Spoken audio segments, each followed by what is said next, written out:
Au nom d'Allah, le tout miséricordieux, le très miséricordieux.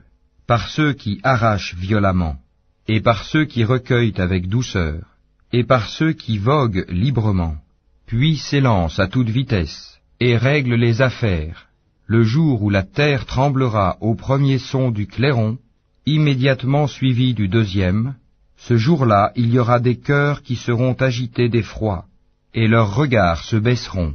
Ils disent, quoi, serons-nous ramenés à notre vie première, quand nous serons ossements pourris?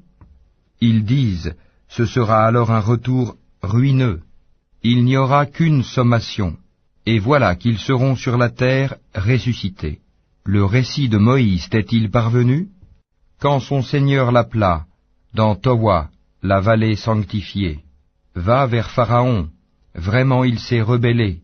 Puis dis-lui, voudrais-tu te purifier, et que je te guide vers ton Seigneur afin que tu le craignes?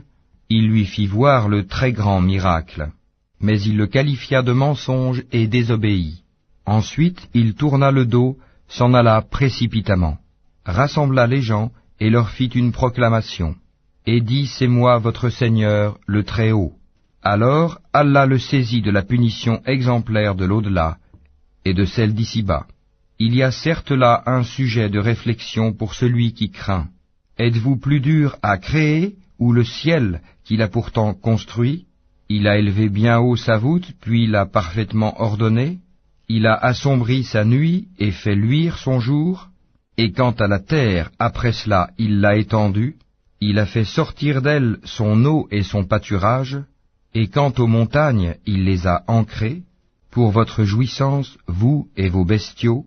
Puis, quand viendra le grand cataclysme, le jour où l'homme se rappellera à quoi il s'est efforcé, l'enfer sera pleinement visible à celui qui regardera. Quant à celui qui aura dépassé les limites et aura préféré la vie présente, alors l'enfer sera son refuge.